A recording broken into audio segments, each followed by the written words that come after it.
Halos trumiple ang dami ng fans na matiyagang pumila sa ikatlong araw ng burol ni Comedy King Dolphy. Kaya ang ilan na high blood at nahilo.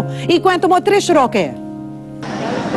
Isang oras bago matapos ang public viewing, pang-blockbuster pa rin ang haba ng pila ng fans na gustong masulyapan si Pidol.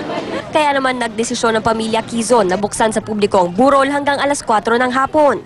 Ngayong araw na ito, halos triple ang dami ng fans na dumagsa dito sa Heritage Park sa Taguig.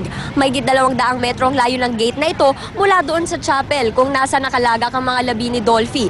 Pero umabot na nga hanggang dito sa labas yung dami ng fans na gustong masilayan si Pidol.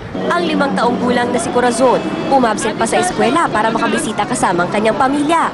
Masugid daw kasi siyang tagahanga ng Pidol's Wonderland. Bakit ka nagpunta dito?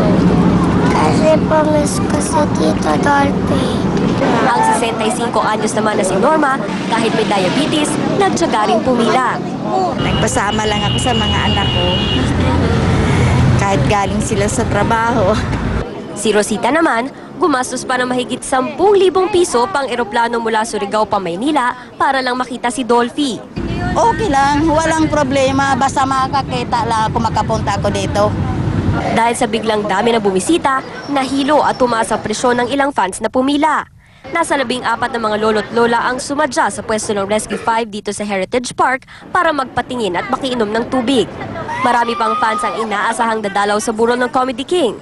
Bukas, mula alas 8 ng umaga hanggang alas 3 ng hapon uli ang public viewing para kay Pidol. Trish Roque, News 5. Sa ibang balita naman, pinababawi na ng kumpanyang Pfizer ang lahat ng stock ng cough syrup na Robitussin DM na 60 at 120 ml. Maliraw kasi ang nakaimprentang direktiba ukol sa dosage ng nasabing cough syrup, partikular sa dosage na pambata. Imbis na kalahating kutsarita ng gamot para sa mga nasa edad 2 hanggang 6, ang nakalagay sa label, 1 kutsarita, bagay na masama raw sa kalusugan. Kabilang sa sintomas ng pagka-overdose ang pagtaas ng blood pressure, lagnat, pagkahilo, pagsusuka, pagbilis ng tibok ng puso, at pamimilipit ng tiyan at pagsusuka. Hindi naman pinababawi ang iba pang klase ng Robitussin. Sa mga gustong magbalik ng gamot, tumawag lamang sa Pfizer hotline na makikita ninyo sa inyong TV screens.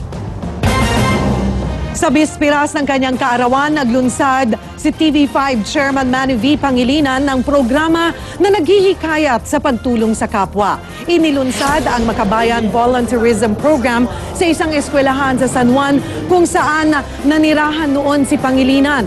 Sa ilalim nito, libreng magtatayo ng mga poste ng ilaw sa madidilim na eskinita sa San Juan. Layon din ang programa na makatulong sa publiko ang mga empleyado ng Meralco kung saan chairman din si Pangilinan. Binisita rin ni Pangilinan ang dating bahay ng kanyang pamilya. Sinalubong naman siya ng mga dating kapitbahay na nagpa-picture at nagpa-autograph sa kanya. All I wish him is health of body, mind, and spirit. Sana humaba pa yung kanyang buhay at marami siya matulungan. Bukas po, abangan nyo ang special coverage ng TV5 sa libing ni Comedy King Dolphy sa linggo. Sa linggo yan. Sa linggo. Hindi bukas. Hindi bukas. Bukas Sa Sunday po yan. Mapapanood yan live po dito sa TV5 simula alas 2:30 ng hapon. And of course, advance happy birthday sa ating chairman. Advance happy birthday, sir. Happy birthday po sa inyo. Alright. Alagang kapatid, bukas alas 6 ng umaga at sa linggo alas 7 ng umaga. Huwag niyo pong palalagpasin. At Tutok Tulfo po, wala bukas. Next week pa. Dahil Miss World po tayo, 10:30. Alright. Yan ang kalating oras sa mga aksyong balita. Mga balitang pundasyon ng matalinong opinyon at konkretong solusyon. Ako po si Cheryl Cosip. Ako naman po, Sir Erwin Tulfo, saan man, kailan man, kapatid. Higit sa balita, aksyon. Tatanda